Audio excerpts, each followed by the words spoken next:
Let's talk about future. Future. The next speaker will bring us into the future. Augmented reality, virtual reality, mixed reality. The world is amazing there.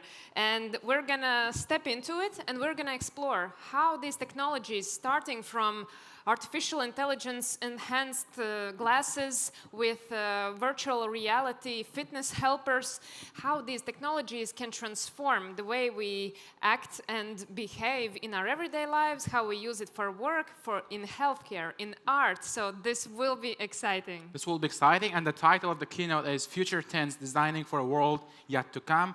And we have Federico, who is Head of Digital and Experience at Meta. Let's welcome Federico. Welcome. Woo! You have 20 minutes. Huh? Yeah.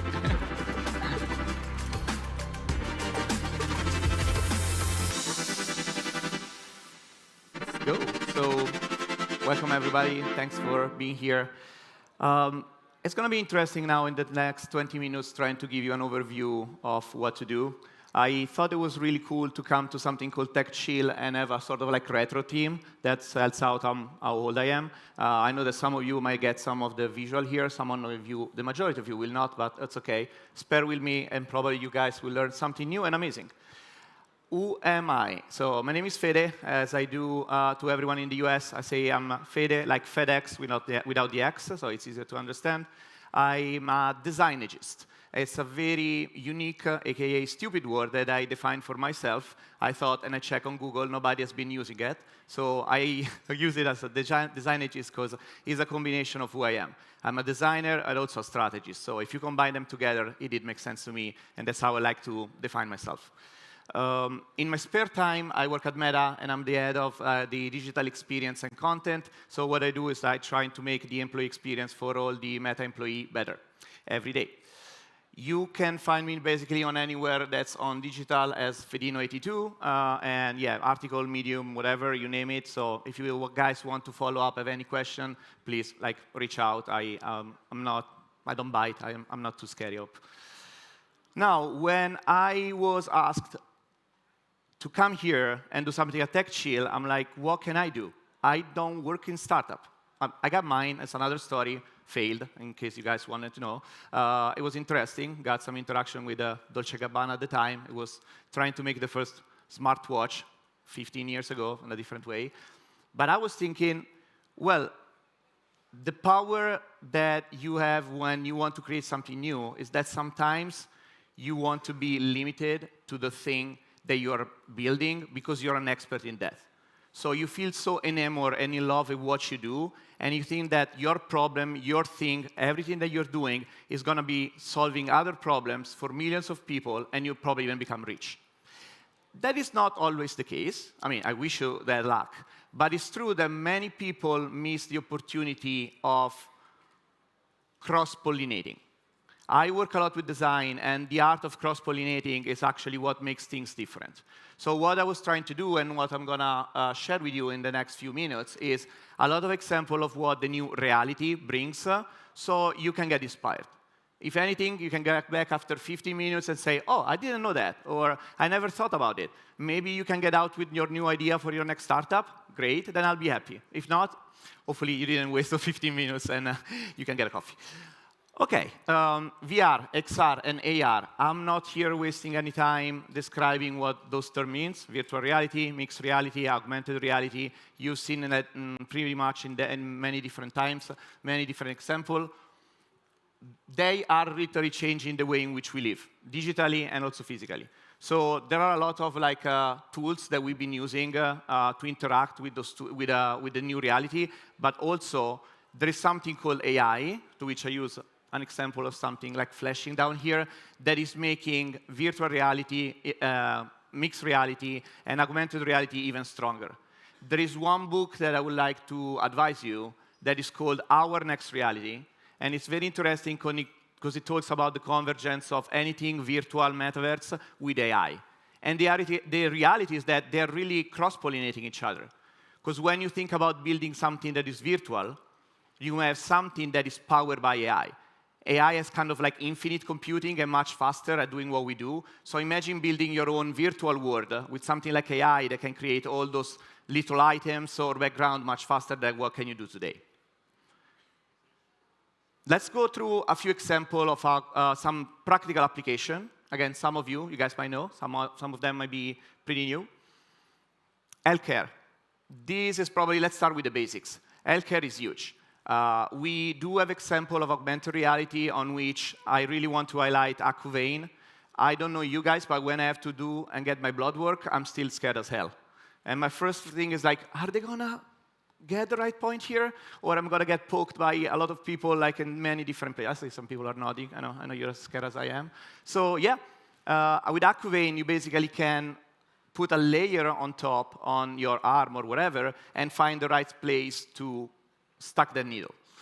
Now, maybe not the pleasant experience, especially because we're going to lunch or you guys just came back from lunch, but I will feel relief if I know that like, it doesn't take multiple try and you can just get it there. Another application is fundamental surgery. It's a VR training for surgeons. That's insane. Like, you will need a proper equipment for literally going and practicing the right angle for which a surgeon can train and get better at the job that they do. Now, you don't need me to tell you how important that is in the training, but if you think of the parallelism with sports, right? We know that there is a component of muscle memory. Muscle memory is what makes us so much better when we do a sport. You learn that movement, you learn that, and then you know you're going to execute it faster, better, and stronger. And that's the same with surgeon. They might not do like any crazy dive or score crazy goals, but they save lives. So I will argue that they do even a better job and more important than like some, sport athletes. And those tools allow them to really practice with the force, the tension, the angle they need to do incision and all the rest. Let alone that they can even perform those things remotely. So when you have some people that are incredibly skilled in Japan and you have to operate someone in Dublin, you can do that now through, of course, internet connection, very strong internet connection, hopefully, and the right tools to execute that. Assistive tech. Now, this is something that's very dear to my heart. I'm half deaf. Nobody will ever notice. And what's important about accessibility is that if you look around, and you probably were to ask in the room, anyone will have some sort of differences, right, from like what is called the normal person. I got mumps when I was 3-year-old. I have no idea what stereo means, so I'm okay. I still live a happy life. It's a really good, let's say, handicap to have, because I can go and sleep on my pillow, and I put my right on, and I will sleep in 5 seconds. So everybody can live with little difficulties. But assistive tech is actually really good in trying to make everyone's life much easier. One of the things that I love the most is Be My Eyes.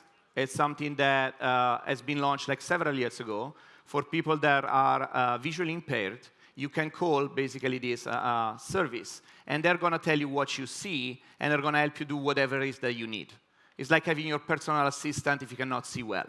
Now, it was working great with your phone, and you could do it, but recently with Meta, we did make an integration with them, so you can put your smart glasses on, and having 2 hands, you can have a better use of using Be My Eyes. And it is pretty cool. It's probably one of the things I was the most proud when that came out. I highly recommend you guys to you can even volunteer to be like someone that helps out. So Be My Eyes, something to totally download tomorrow. And let's go into AR sign language. Now, a lot of people are now using that and making like a really interesting hobby to have. Say, I'm going to learn sign language and make sure that I can collaborate with different communities. It's awesome. Right now, today, with augmented reality, there are several tools that allow us to really learn those signs. It's pretty cool because you can go in front of a video and it's going to show to you if you're doing the right movements and you're actually intelligible. It's literally like learning a new language, but you don't use your tongue, you use your hands. Now, I'm Italian, so I'm really good at using my hands, but not that good with the sign language. I'm working on it.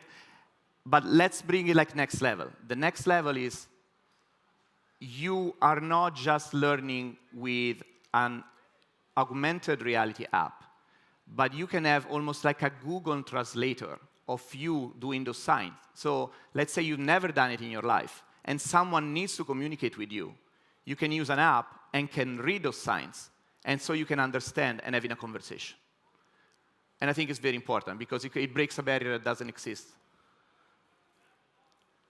Now, something pop up on stage. Does anyone know what that is? Show of hand. I can kind of see you. No? No? No? Fantastic.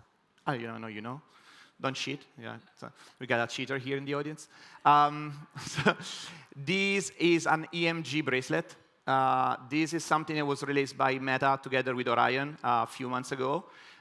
Many of you might have heard about these Orion IR glasses that Meta launched that can literally put a lot of digital screen on top of your reality. A lot of people have forgot that that device is powered by something that can, again, read our movements on our wrist, technically on our forearm, to perform action. So swiping, moving, doing different things. That, to me, is a good example of cross-pollination. Because when you think about, oh, I'm going to create something super cool in AR, yeah, but it's not just the AR and the screen. It's what are the new gestures to move into VR? What are the new gestures to actually make sure that AR becomes something that is broad? And if you're not aware of the existence of some of those devices, you're behind. Because when you think about using your muscles and anything that can be biometric to interact, it becomes even more powerful.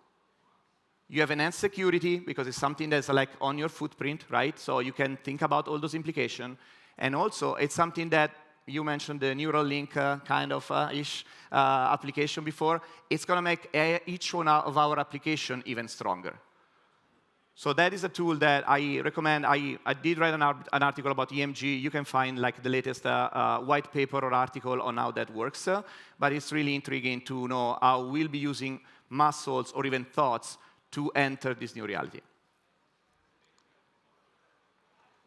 Art and design. This is one of my favorites. It's a little bit more into like the entertainment area. But art and design is something that is also, in my mind, changing entertainment for the way that we see. If you are somehow a creative, right, you're still being confined eventually until 3 to 4 years ago, you were just sketching. You got your piece of paper, you used to sketch. Then you were sketching on the iPad or wherever. You're using Adobe products, and it's great. But now, virtual reality gives us the opportunity to be part of the creative things that we create, that we do. So you can literally enter your drawing and get a 3D drawing and think from the inside out how you want to play it. And it's not just unleashing the creativity on how you can create that thing, but allows you to think, how are people going to consume that? In the last few years, I've been in an entertainment in tech event in LA, and there's a lot of thoughts about how are we going to consume content in the next few years. Now you go to your IMAX, you sit down, big screen, great, or you put your VR. But think about that. You can live your movie with the POV that you prefer. You can look at the movie the way you've always looked at it, and then you can choose that you want to live it as the main character of the movie. Or maybe something that is, you can watch sport and you can watch it from above instead of like from a first-hand perspective. There is a lot of like change of the way that things are created that is coming with those tools. And the best way, I always say that if you don't really practice, you're not going to really understand. So the idea is that by using this tool and understanding what does it take to create a 3D drawing, you can understand how you want to consume it. So it's kind of enlightening if you ever tried.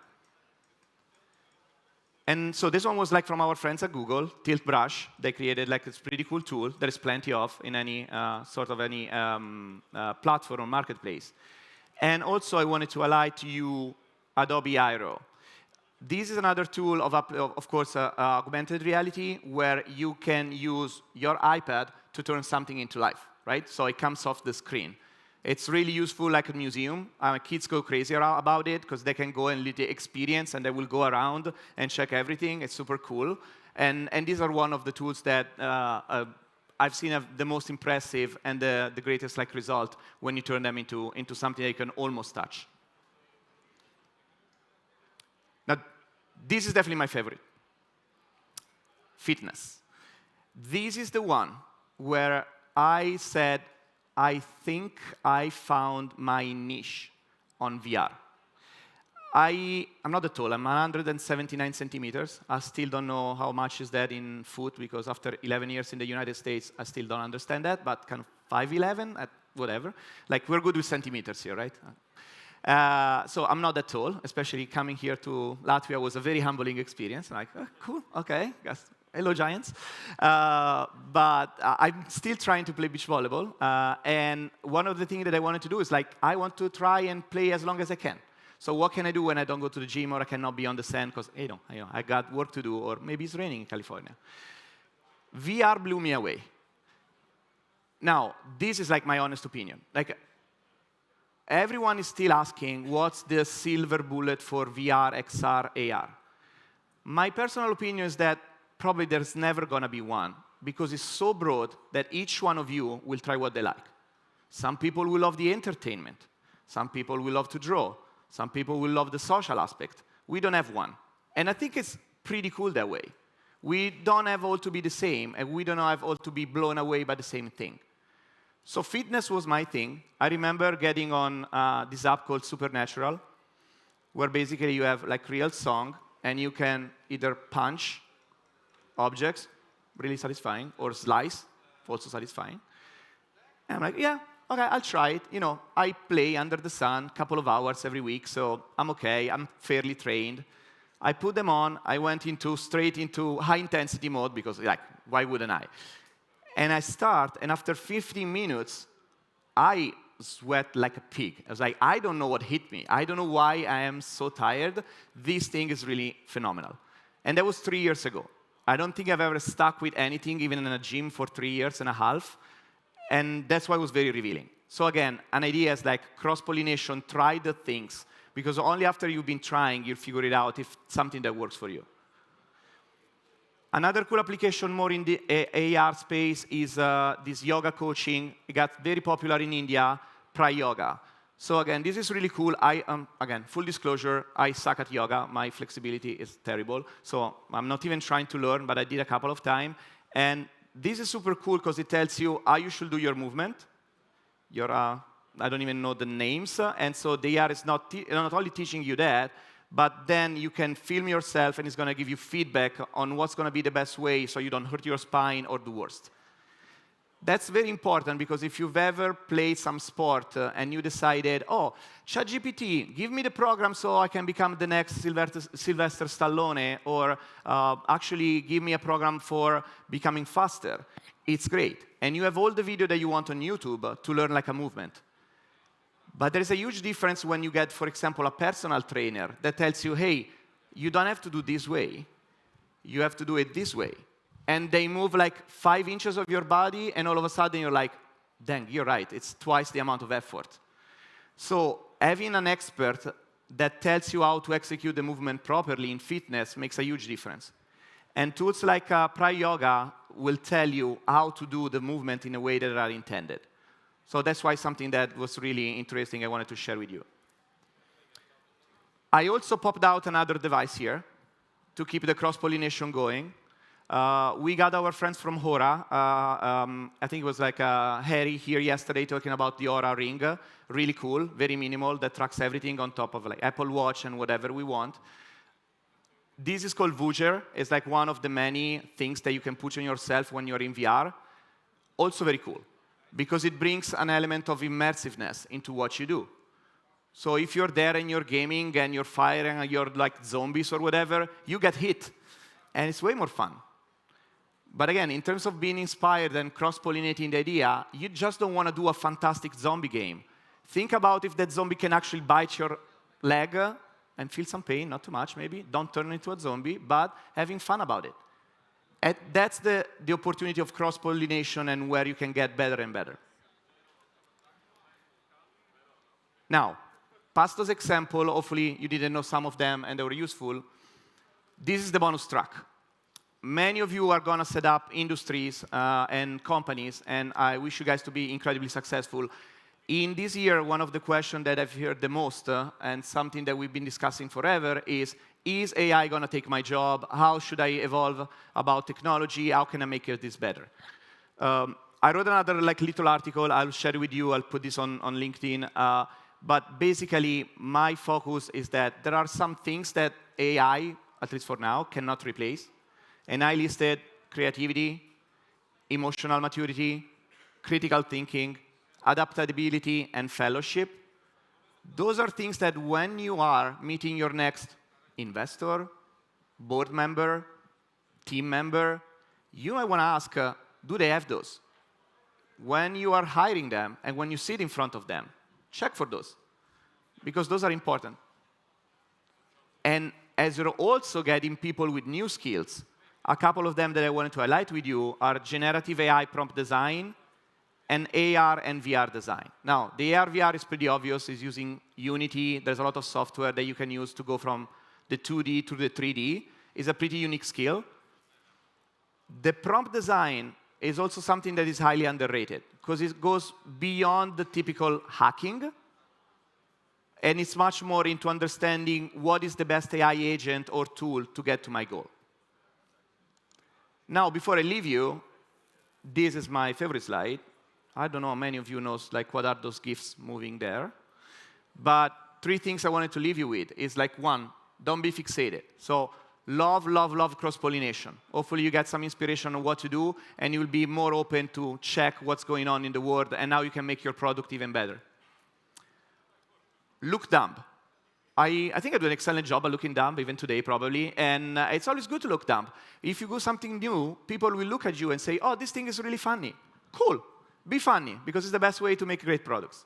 Don't be afraid of that. And 3, be human, because yes, there's a lot of digital, yes, there's a lot of virtual, whatever you want to call it, but eventually, there's always going to be a human consuming what you're creating. Doesn't matter what you're doing. That's it, and I'll say game over, and hopefully we can talk later. Thank you so much.